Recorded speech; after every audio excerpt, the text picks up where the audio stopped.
Welcome. Welcome to our meeting.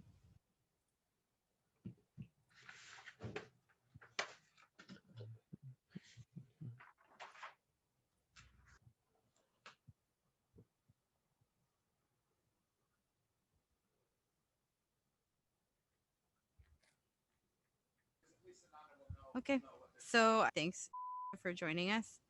I'm just going to get started by starting off the discussion with introductions. So I'm Leonora Camner. I'm Executive Director of Abundant Housing LA. We're a pro-housing advocacy organization. Rod, passing it to you. Good afternoon. Sorry, I'm like it's okay. I'm not even worried about this. My name is Rod and I'm the organizing director for Abundant Housing LA and really excited to meet you.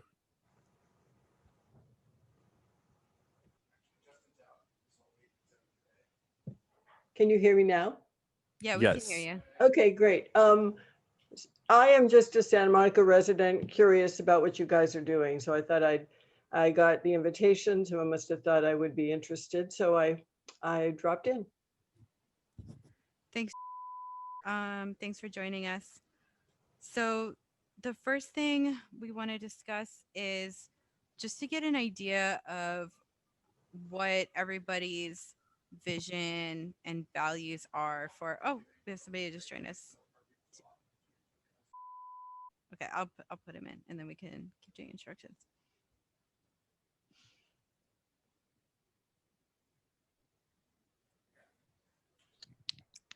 Hi, welcome. We're just doing introductions. I'm Leonora Camner, Executive Director of Abundant Housing LA, also a Santa Monica resident. Rod Hall, organizing director.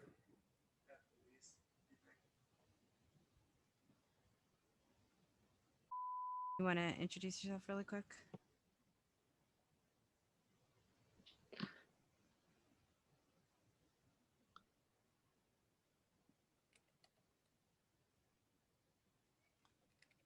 Okay. If you're having some technical difficulties, maybe post them in the chat. We'll see if we can try and help you with that. Okay, so let's just get started. Let's talk about sort of our values and vision for Santa Monica and our neighborhoods. You know, what kind of housing do we like to see in our neighborhoods? You know, what is appropriate, you know, to meet the needs and the wants of residents here.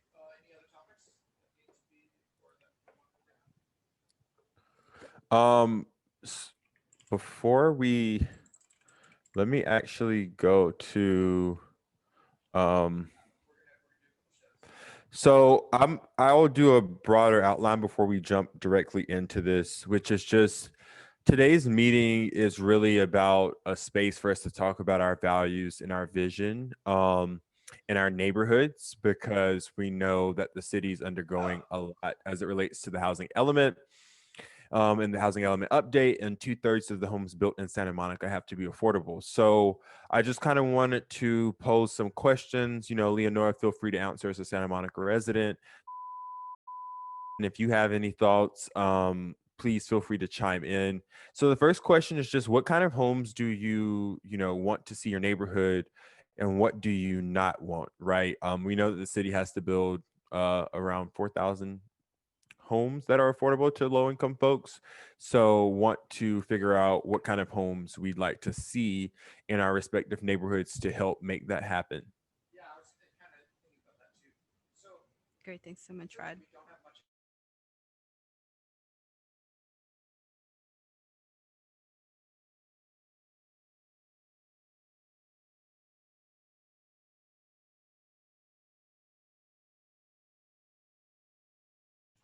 Okay, anyone want to start? I can start if there are no other comments. Yeah, you can start and then we'll pass it to and then we'll pass it to um Okay. Uh, so I live in a multi-family building in Santa Monica. I really enjoy living in a multifamily building, and I appreciate the benefits that that provides for my community. You know, I'm glad that so many families are able to live um, in my building and on my street where there are many other multifamily buildings. I would like to see more multifamily buildings to meet the needs of residents here. Um, you know, I think multifamily buildings have been stigmatized for a long time, but you know, they provide inclusive access to all of the things that are great about Santa Monica, the resources that we have. So just really love to see that. Think they're consistent with the neighborhood character here. Um, who wants to go next? I can go next if you can hear me. Yeah, we can hear you. Okay, so I'm very interested in your ideas because I also really love my neighborhood. I've lived in a single family house for a number of years, and my grown kids can live here because we have the space. In some ways, it creates the kind of environment that you, Lenore, are talking about, which is, people who are part of a community and who know each other and look out for each other and all the good things that come from a neighborhood. Um, and I think what's happening with COVID is sort of like forced people into even more community. I know some people are experiencing isolation, but I can see also the opposite thing happening, which is where people are creating pods and learning to live in closer proximity. But I'm really, uh, I'm really not sure that there's one model that's better. I think that there's some advantages to the fact that I have this little dinky house, but I have a yard. And all the people in the neighborhood, they bring their dogs over and their kids over and they play because our city doesn't have enough parks. So I'm intrigued by what you say about, Lenora, about the stigmatizing of multifamily because I don't really see that at all in Santa Monica. So I'm intrigued by it. And I think in some ways it creates a sort of divisiveness that isn't really there. And I'd just love to hear more about why you think that multifamilies are stigmatized. Because I will also say that one of the things I would like to be part of is helping young adults like yourselves. I'm older than you, but helping you find a path to homeownership because it's really the only way anybody has any kind of security or wealth in this country is to own something. So I would like to see Santa Monica create a pathway to homeownership so young adults like you can not worry about ever being evicted or having some developer come in and knock down your building. I think I heard Kevin McCune on the city council say that he has lived in his rent controlled apartment for like 30 years and he's planning to die there. And I wanted to say, well, that's great, but what if they sell your building? So, to me, I'm very interested to know how you guys feel about that. Do you really feel like it's just beyond your reach? Because I know my young adult sons feel that it's beyond their reach to own anything, but also, don't you think we as a society should create a pathway to that? Thanks. I just want to, if you're done, I just want to make sure has a chance to speak. Maybe before we get into discussion, do you have any thoughts? Yeah, I mean, I can just sort of piggybacking off what Tricia said. Yeah, I do think that a path to home ownership is really important. You don't want to be a renter for the entirety of your life. I think most people would want to have the stability that comes with home ownership. And it really feels like what's stigmatized is the single family home these days rather than multifamily development. You hear a lot these days about how single family homes are racist. And so it really feels like that's what's being stigmatized now more so than renters or multifamily. But that's just sort of what I'm seeing. Thanks so much. Um, so this issue of home ownership has come up multiple times now. I think it's a really important issue to flag. How do we make home ownership accessible? I mean, people can own units in multifamily homes. So I guess I'm just wondering, sort of, uh, how would you like to see home ownership work? Would you like to see home ownership um, for many families in many apartment buildings, or just home ownership only for one family, potentially on each lot? Which wouldn't be as inclusive, or wouldn't allow for more neighbors, more community. Just So want your view. Leonora, if I could answer that, if you don't mind, there was a way to, I have friends who live in buildings that were apartment buildings that were converted. They became what was then known as Torca conversions.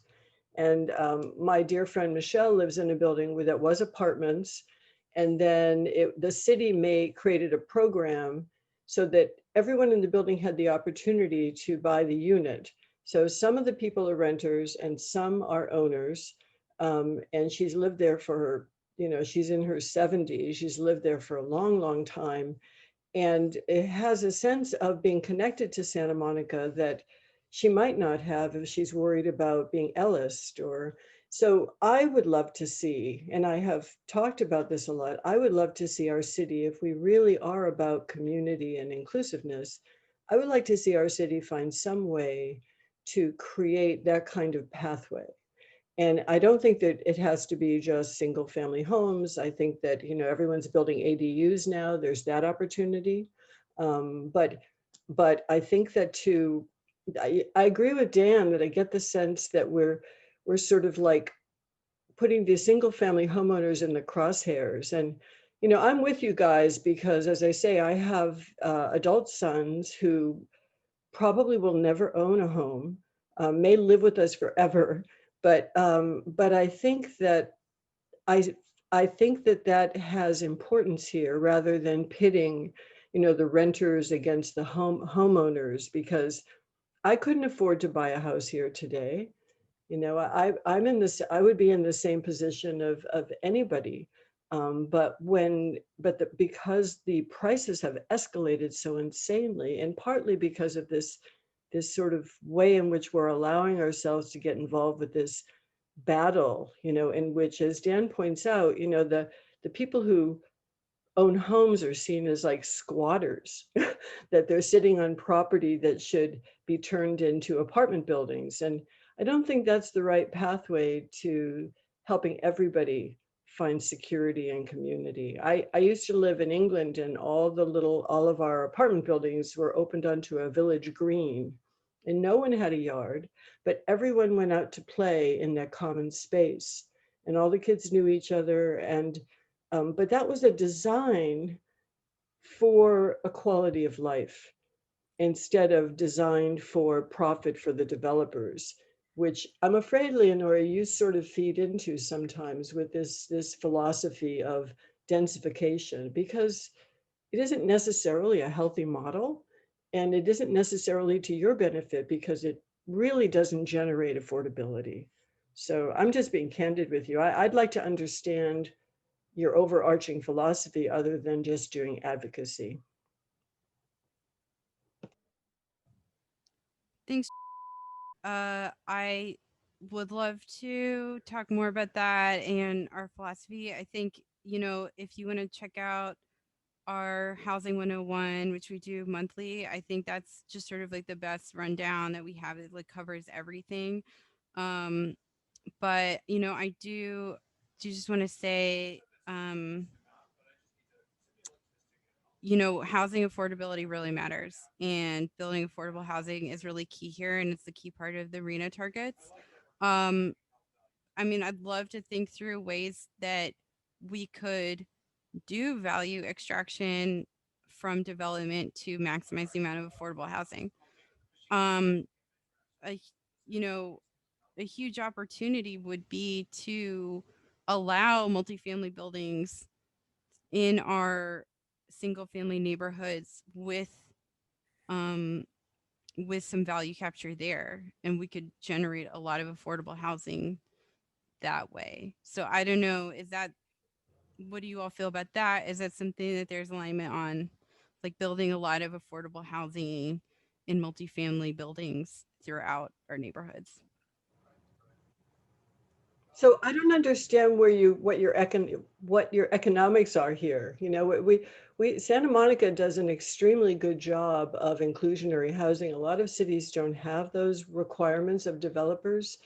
And even at that, you know, as a rarity as that is, what we extract from the developers is very little. You know, right now tonight on the city council meeting, they will be discussing the housing element, and there's a lot of high level thinking from people who are saying, you know, there's no there with this. You know, that this idea that you will create some sort of nirvana by removing local zoning. You only have to look at Texas to see what has happened in Texas, where you have, there's a reason for zoning. There's a reason why we want green space and air. You can ask the city planner, David Martin, and he will tell you it's sort of nice to have places where there are trees that you can go for walks in. So I don't know what your ultimate goal is here, because environmentally, how does that economically, you know, how do you explain and account for any of this other than this odd idea that the developers are going to pay? Who's going to pay for what you're talking about? You know, the crisis the cities are facing right now is that the state is telling us that we have to build 9,000 more units, 8,000 something more units, and there's no money for that. You know, so in the meantime, without answering the big questions about financing and really how many schools are we going to have to build if we increase our population, and do we really believe that this is going to address global warming? Because there's a lot of people who believe that that is not the answer, that cities become denser and they have more concrete and they become hotter and they contribute to global warming. So, you know, I'm missing from what you say a vision other than this one idea of just like making everything the same. And I don't want our city to become Texas. I think neighborhoods are different. I lived in an apartment for many, many years. I live in a house with my extended family now. All of it seems to work. So I don't get why you think that this is a solution or even achievable. Where's the money going to come from? Because the developers are not going to pay for it. The state is not going to pay for it. I'd love to know how you explain that. Do you have any thoughts on this discussion topic? Yeah, sure. I mean, you know, again, I appreciate Trisha's comments, and you know, again, could piggyback off those, but it does feel, you know, like there's a sense to me of, is, you know, even if this is achievable, is it worth it? You know, what we give up in terms of green space and in open space and you know, in quality of life, is it worth that affordability? You know, you know, is there a chance that we make the city, you know, affordable, but you know, but do that by making it so that no one, you know, is comfortable here or wants to live here? You know, and it seems to me all the new housing going up is mostly rental housing, and sort of, you know, doubling back to another thing that Trisha said earlier. You do have this case where renters might not be, and you know, generally aren't as invested in the city as homeowners, and can renters be, you know, as invested as homeowners when they don't necessarily have that kind of stake? So I do think we have to consider when we're looking at all of this, you know, even if it does bring about affordability, is it worth it? Yeah, that's sort of you know, how I come at it. But you know, Lenore, there's another issue, which is that this idea that we're going to be able to build our way to affordability. There's a very high level scholar named Michael Storper, a geographic economist, who has basically said that trickle down density does not create affordability. And we've got all these planners who have absolutely no idea about economics. So we as a city are sitting ducks for developers who are going to give us a drop in the bucket in terms of affordable units. I would love to believe that what you're describing could happen. But what's really going to happen is Santa Monica is going to become more and more expensive. It's already becoming more expensive. And this land is worth so much. There's nobody who's going to buy it and give it away for low rents. It's going to all be escalated. You will be driven out. And so what I would like to do is create an opportunity for you to stay along with my sons and not just have to live in my converted garage. You know, that's the radical economic challenge here, is how to give people like yourselves, you and Rod, an access to something that so that means you can stay in Santa Monica forever. Because if someone buys your building, you're out. And there's no amount of political organizing or, going in to tell the people that we should have bigger arena numbers at SCAG and all these weird things that you think are going to improve society. I don't get it. I don't see the economics in it. I know developers and how they operate. They're just going to make market rate housing, Lenora, and it's not going to be affordable. Thank you. So I think for me, I think a lot of times what confuses me personally about these discussions is that, you live in Santa Monica, which is a city in a broader region.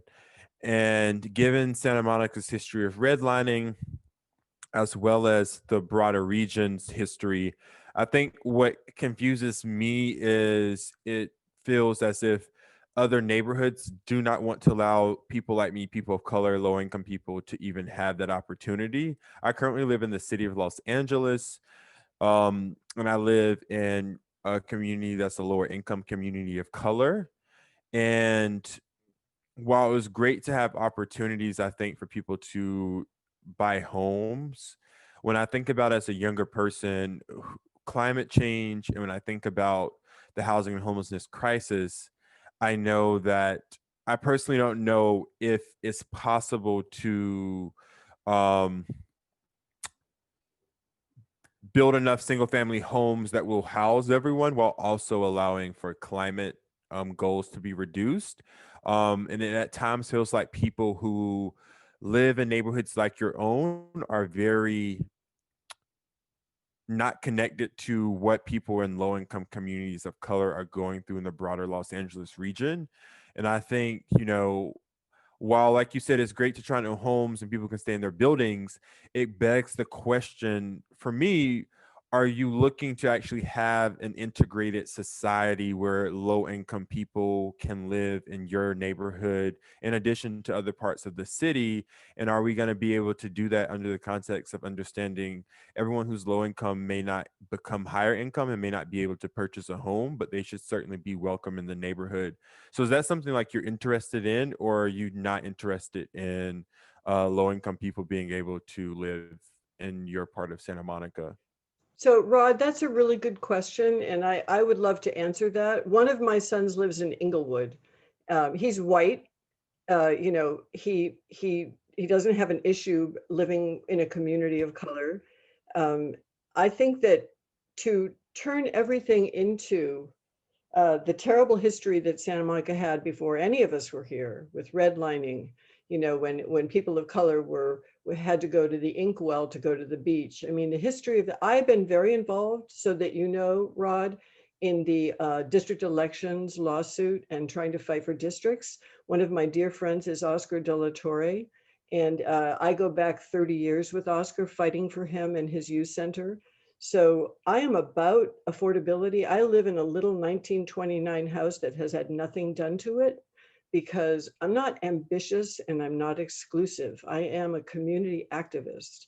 But I would love to enlist you guys in getting this city to find a way to give you a toehold.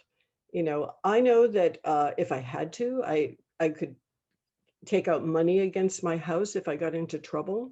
If I had financial problems. For most Americans, whatever color you are, and I think African Americans or blacks are more hard hit here than whites.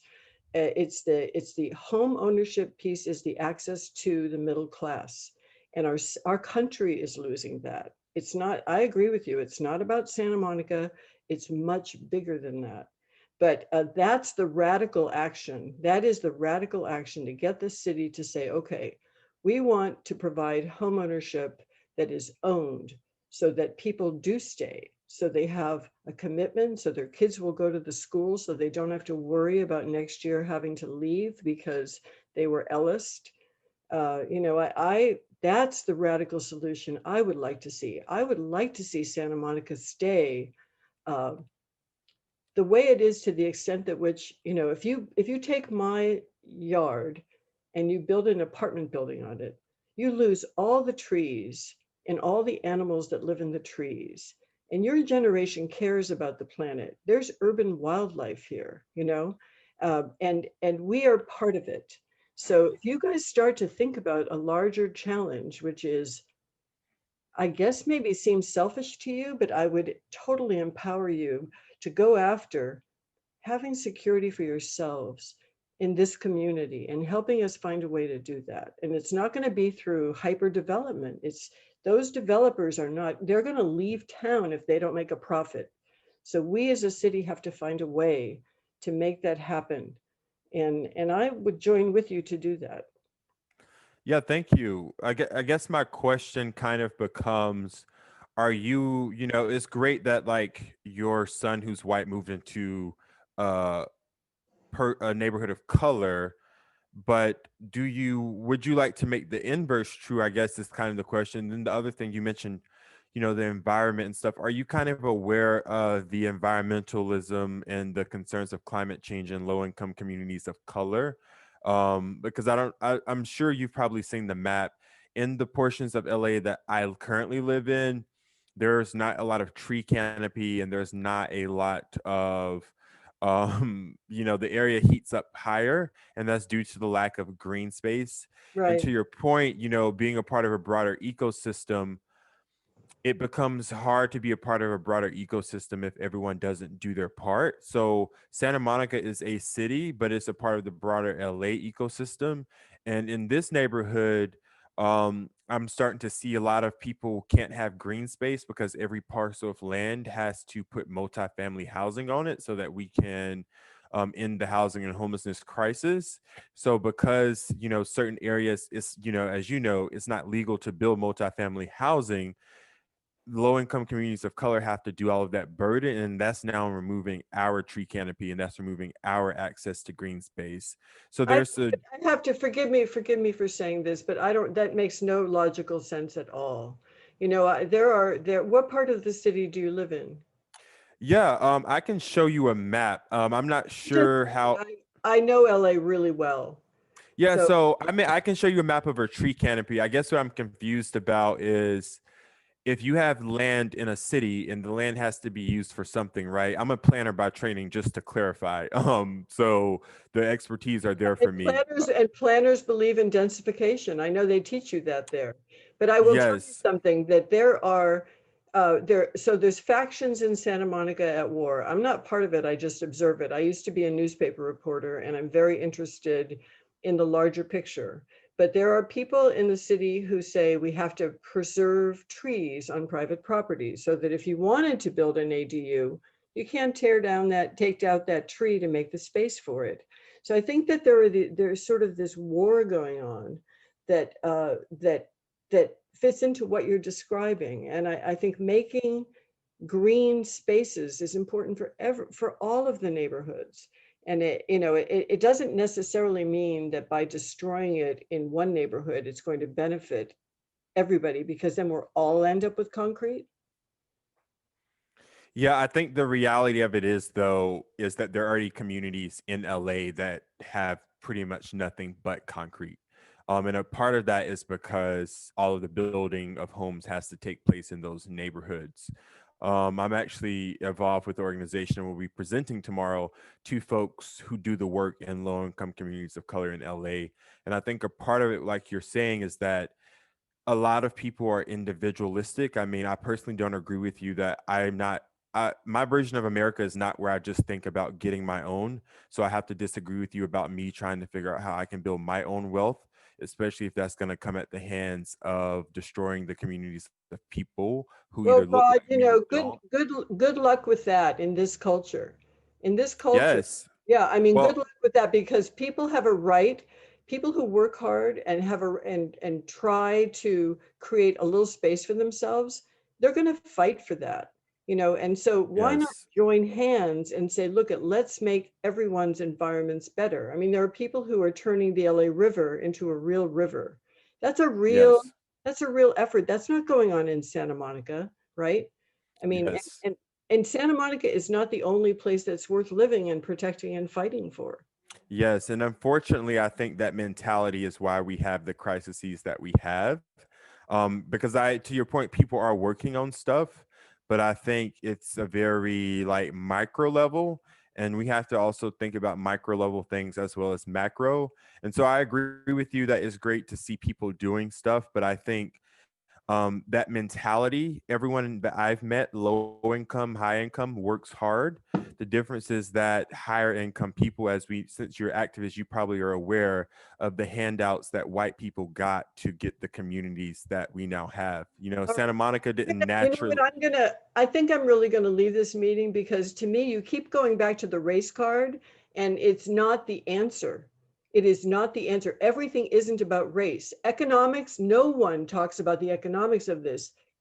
And you should start to pay attention to your own benefit in economics because we are an individualistic culture. This is, you know, this is where we're living. And to create an opportunity in a city, I don't know why you're involved in Santa Monica if you don't live here. You know, this idea that somehow somebody else has something better.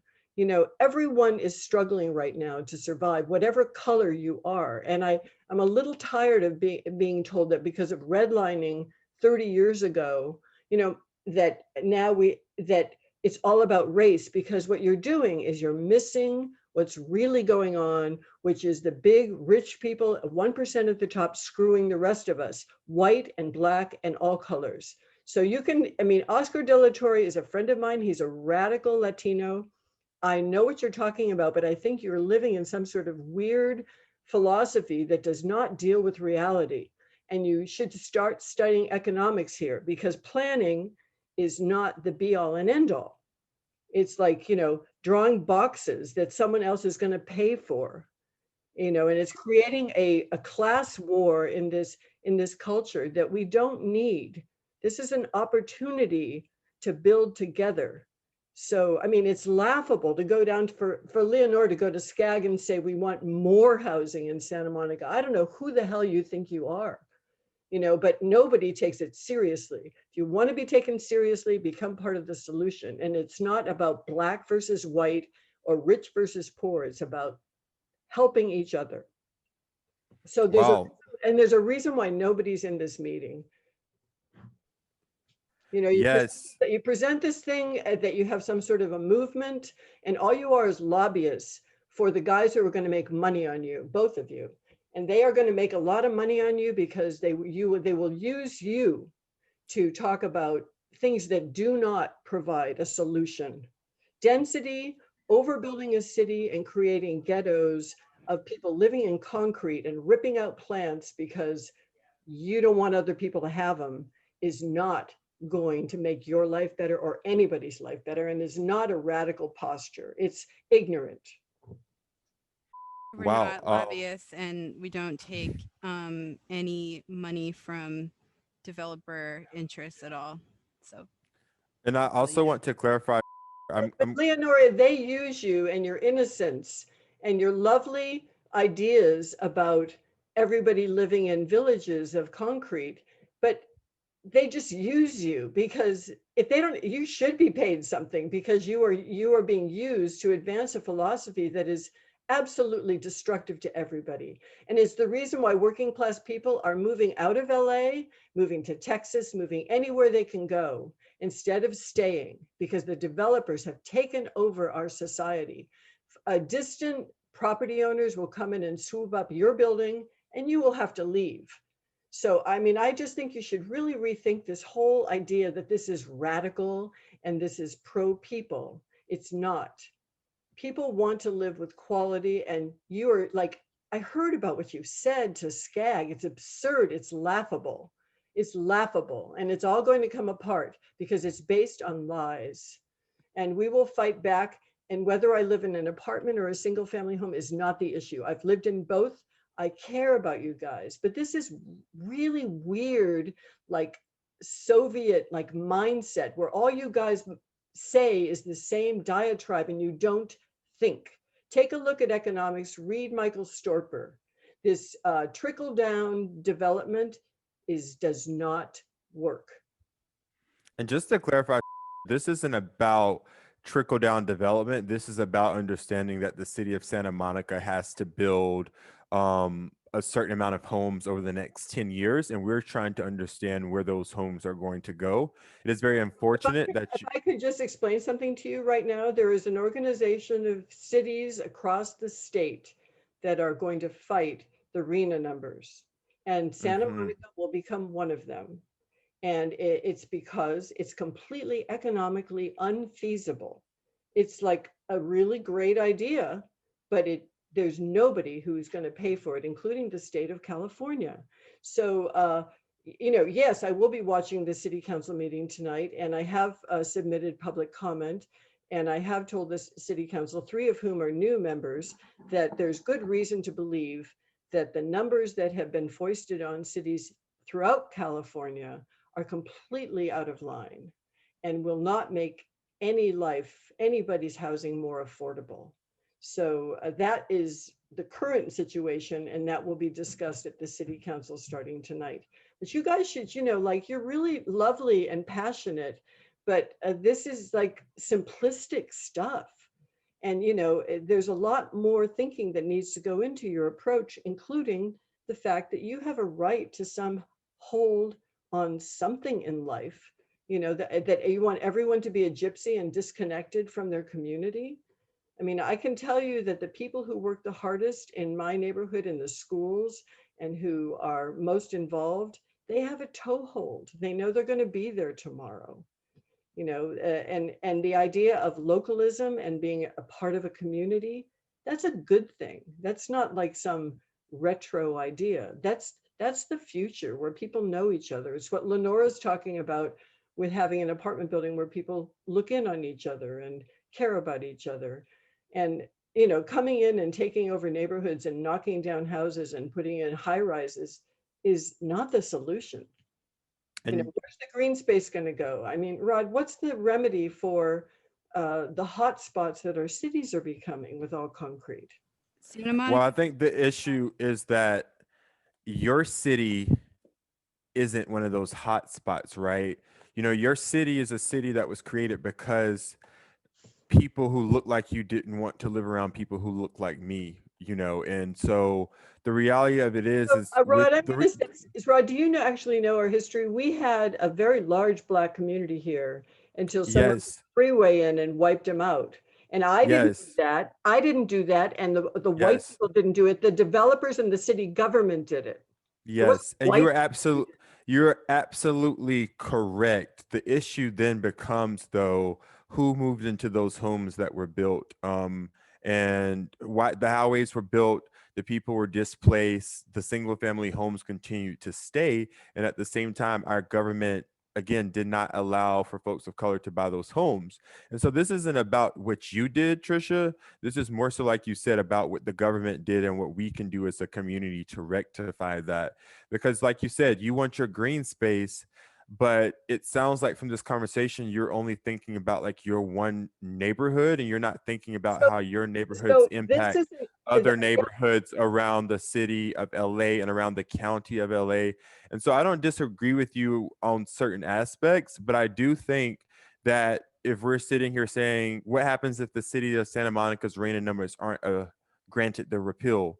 We have to still be thinking about strategies for both uh, pathways we could be on, because if the appeal isn't granted, we have to then go forward with building all these homes. And it is wise of us to be proactive to say, where should those homes go? And how can we make sure we build the homes? There are unhoused people on the streets in Santa Monica. There are people who are low income who are living on top of each other to survive. They also deserve something, and they also deserve a right to achieve this American dream. And it can't just be about one individual person. It has to be about our most vulnerable, who are low income and unhoused.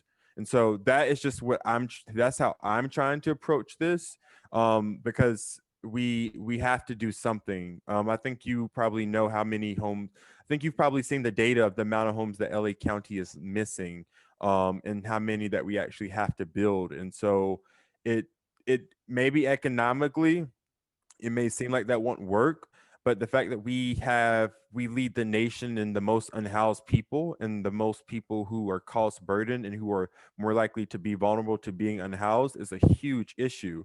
And we have to do something about it. And it can't just be, well, yeah, like I work hard, because I know everyone who I've ever met who's low income works even harder because they have to survive. So I hope that we can also honor those stories and think about those people as we make decisions. So it's funny, Rod, to hear you say we make decisions and we this and we that. And it's funny that you talk about being Black and feeling disenfranchised. I don't see myself as part of the we.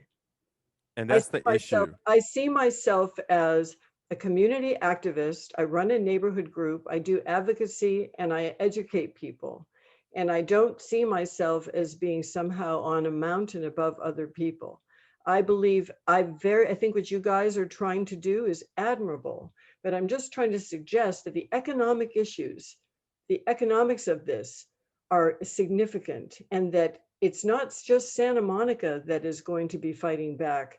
There are city council members who are a member of a new organization that is going to pursue legal challenges to stop the numbers coming out of Sacramento. And the reason why they're doing it is because there are studies to show that they're unreasonable. The numbers they make no sense. They're not based on good projections. I am not a planner like you are, but I do think that the economics of this are really, really significant. Now, there's a reason why Santa Monica, when it recently built 100% affordable housing, it built it in Venice. The land value, for whatever reason, people want to be near the coast. The land is expensive here. It's going to make it very difficult. But I think that you guys are trying to do something good, but I don't think you've really thought through what's going on here, because the pushback is going to be significant, and it is already happening. And to be too simplistic, and for me to say, oh, I love my neighborhood, I don't want it to change. It's changing all around me. I get that, and people are leaving. You know what the vacancy rate is in Santa Monica? These international property owners are holding hundreds and hundreds of apartments empty. And there's nothing the government can do about that. They own them. The government can only do so much. The government in Santa Monica has been owned by developers. So they, you guys just walk right into their path and help them seem relevant and hip and young, but they don't care about you. Gleam Davis doesn't care about people of color or young adults finding housing. She's just climbing. They're all headed for state office. It's far more complex than what is just the scope of planning. And it's not reasonable to think that all of this can just be done by waving a magic wand. The state has no money. We have to be realistic. And for you and for Leonora, I would advise you that it would be great to find some property that you could put a Quonset hut on and own it, and then you could live there forever. I mean, I know this sounds stupid, but I'm way older than you are, and I'm just really glad that somehow we scrapped together to do that. When I moved here, this house was cheap compared to today. So I recognize what you guys are up against, but I don't really understand the simplistic sort of dogma of build and build and build, because it's not going to make life better for people. And it's only going to make rich people richer. I'm surprised by some of the language that you've been using. Like in particular, you describe renters as being like disconnected gypsies, and you said I don't that what know, we're Leonore, I advocating don't know. You for know what? I don't is really know what you're talking about. And I think concrete this sort of ghettos. idea that you have, that you can take people apart and diminish them by taking their language apart. I'm being candid. Look at, anybody would rather have a backyard with a tree in it than live in a 5-story building. Anybody would. And so want to pretend that that isn't true? That's like fairyland. You go out there and you're preaching something that is ridiculous. People make the best of what they have. And I'm just trying to say to you, to empower you and to help people who don't necessarily have ownership, for us to move ahead and find a pathway to ownership, whether it's a condo or anything, is a far richer and more meaningful pursuit But than this simplistic idea of building because what? Because we have developers who are like cheering us on. Of course they are. They're making a fortune. Those lawyers make $600 an hour just to push the city. So more people would be able to own more homes if we had more multifamily buildings with many homes in them and that's instead. already happening. ADUs are all through my neighborhood. People are building spaces in their yards. They're building junior ADUs. They're letting their grandmothers live with them. That's all happening. And it's not because of SCAG numbers. It's because of cost. It's because it's all we can afford. But we could have more families and more homes if instead of ADUs we just like allowed, not like forcing anybody to redevelop any property, but just allowing apartment I buildings. don't, so you can buy a lot and you can build whatever you want on it currently. Now you can, No, under the new state law, you can put 8 units on it. And that, go no. ahead. But will people want that? Fine, if it's your right, it's your property, but you don't get to tell other people what to do with their land. So you think the But I'm saying state to you, should allow multifamily apartment buildings on I them? think that I think that people look at the people who are going to buy up those parcels and put those things on there and charge high rents. They all live in China and overseas. They are international big level investors who are buying out properties and letting them sit idle because they want to make money on it. That's what's going on right now, and that is what we are facing. It's not just some benign force for good. My neighbors are all selling and moving out. The And you're state has already made it so that 2 months ago, before the election, when I died, I could give this house to my kids and they wouldn't have to pay market rate taxes. Now, that's not true anymore. The state is pressing everybody for money. It's not just you guys, it's everybody. And the economics of this are profound. And I just don't like seeing foreign investors come in and what's manipulate. And what's wrong with foreign people? oh, Leonora, don't be a child, okay? The I just difference don't is, understand. Like, yeah, I don't understand so the the issue with foreign difference people. is that they just see this as profit, not community, not the things that you've just described, where it's nice for people to live together in community. It's all about maximizing profit and making it more and more expensive. But what That's is what it that? I don't understand what that has to do with foreign people. Are you I saying guess like I foreign? I guess you don't, and that's why I'm saying that you need a grasp of economics. That's what this is about. It's about money.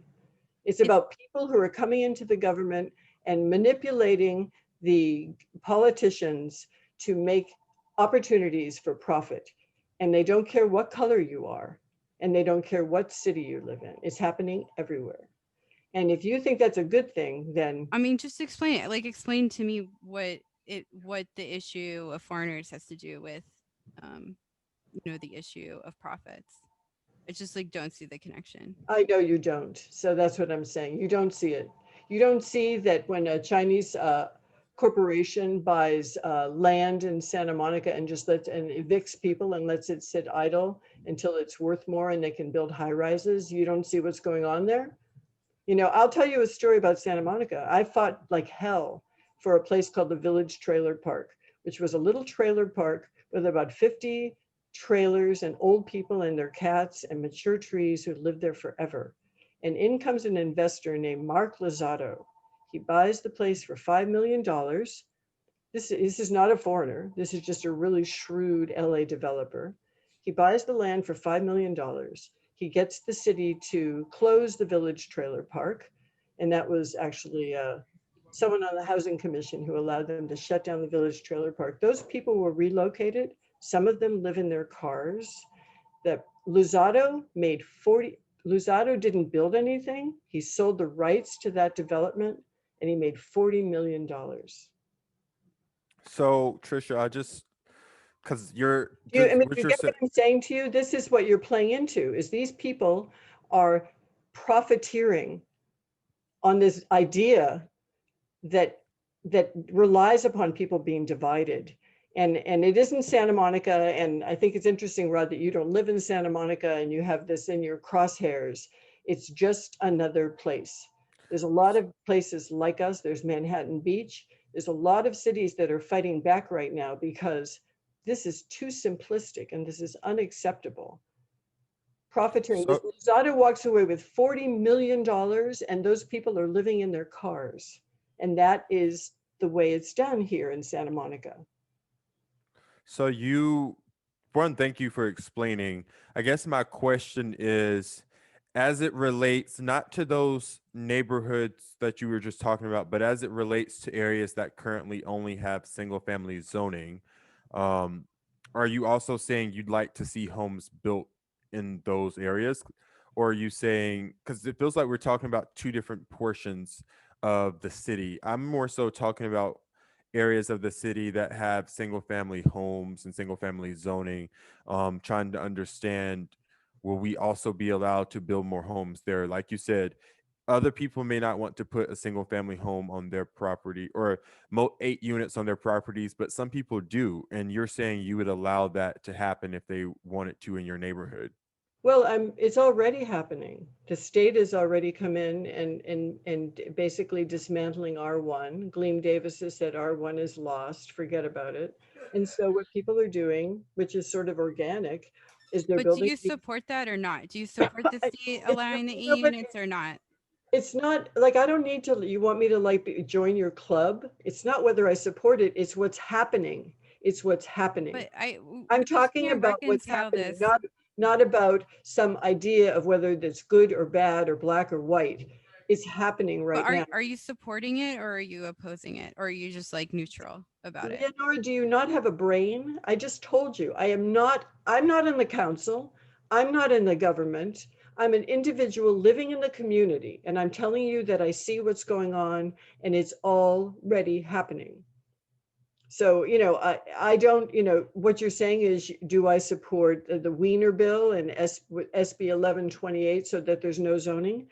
I would like you to go take a look at what's happened in Texas, and Oregon is headed the same way. You tell me what you think. You tell me if you think it's good for people. I don't know. I think it's a big experiment. And you're a planner, Rod. You were trained as a planner. Why are there single family neighborhoods and multifamily neighborhoods? Why was that ever even developed? I don't know. I'm a Oh, journalist. I'm happy to, if you really want to know, I'm happy to tell you. And I'm also happy to recommend a book for you that kind of lays this out. But just in a quick synopsis, the only reason we got to single family zoning in this country, I know you don't like talking about race, but unfortunately, it was because of race. And historically, not you today, but historically, as you are aware, there were white Americans who didn't want to live around people of color. And so cities began to experiment with how to segregate us. And so they created R1 white and R2 color, and then over time they became called R1 residential, R2 residential. And so unfortunately in our country, I can't speak for other countries, but in our country, we only got to this zoning that you're speaking of because people in the South eventually and in LA were in both places were trying to figure out how to segregate people. That was the reason behind this. And so my role in this is trying to undo these legacies of segregation. There So should be no reason. Rod, I'm interested in this and I'd love to know the title of the book, but I mean, when I visit my son in Inglewood, it's all single family homes. His neighborhood, Yes. it's all single family homes and all people of color. So I don't know what you're talking about. So it's one, I'll give you the book, but that something is primarily made of people of color in modern day society doesn't change what started it, right? So let's say, you started zoning, it was mostly made for white people. As you know, during the civil rights era, the leaders of that time fought to make home ownership even an option for folks of color because historically that wasn't the case, as you've been talking to us about. So Right. the issue is just that by default, as you probably are aware, most of the low income people in LA are folks of color. We know that based on how our society works, majority of those people may not necessarily achieve Well, like high. I have to interrupt you, Rod. I think it's really a mistake, and I'm actually getting so bored with the representation of this issue as strictly racial. There's a Oh, lot of I wasn't. there's a You well, there's a you lot there's a if you lot if of you would poor have there's a lot of you poor you white didn't people. you didn't even let me finish. I mean, you can't say I hate to interrupt you and then not let me finish because you don't even Because know. everything is through a racial filter, and it's not accurate. Well, if you would just actually, for once stop talking over people, maybe you could let me finish my thoughts and I could Okay, happily tell you, because I've tried to let you speak. So I would hope you would return the same, I will. I respect. apologize. I'm actually from the rural South, so I grew up in poverty, not only around poor black people, but poor white people. And this thing isn't purely about race, it's also about class. And a part of the zoning, once you read this book, will actually outline to you how all people, low income people, suffer under this. And it shows how we are kept, to your point, we are kept away from each other. If you can't live around low income people, whether they're white, black, Latino, or Asian, how are you going to empathize with us, right? Because you live, right? Because if you think about it, in living in Santa Monica, it's so far in some ways from like South LA, right? Like it's close, but it's far because the realities are different. I'm sure you also notice a lot of differences as you go to visit your son, right? You go from your neighborhood to Inglewood, and it is probably a lot of difference in terms of a lot of things, not just about the homes, but in terms of the actual makeup of the community. And so all of those things are intimately tied to race and class. And unfortunately, in our society, we've somewhat begun to untangle race and class, but race and class are still heavily correlated, right? Like if you're black or indigenous, you are, or even Latino, you are more likely to be poor than you are to be rich. And that's not the same for everyone. And so I do understand what you're saying. There are poor white people. But also, I want to make sure we take into the context in the city of Santa Monica, are there poor white people? And if there are, please bring them aboard, right? But chances are there's probably poor people of color, more likely than there are in the city of Santa Monica than there are poor white people. Not that poor white people don't exist, right? Because I grew up around them, but a lot of those people are not living in Santa Monica that are poor and white. So what's the point of what point are you making there? The point, Now, the point I'm making, I grew up in New England. I'm from Boston. I didn't grow up here. So, and I lived in the projects with a bunch of really poor white people as a girl. So I understand what you're talking about, but and I try to talk about economics, and we continually go back to this issue of racial divide. well, they're And I one think in the same. it's unfortunate. It stops the conversation because, it's everywhere and everyone's pandering to the racial divide when the truth is it's all about class. And I'm very sincere when I say to you that I wish for you and Leonora to find a pathway to some security in life, because unless someone's going to, you know, look after you for the rest of your life, you're up against a lot. And you guys are in a much tougher time than I ever was with the economy. I mean, I'm watching my son struggle. So I'm with you, but I would like to, this, I would love it. I'd love to know the title of your book, and I'd love you to know that I'm not an enemy of yours. I'm in here because I'm intrigued by what you're trying to do. It's called The Color of Law. I dropped it in the chat. I Okay. have to Yeah, I think this yeah, we're overtime for this. So yeah, thanks so much for joining us. Thanks everybody. All right. Thank you. Look forward to seeing you on the Housing Commission when you guys are back in action. Thanks. Bye. perfect. Bye.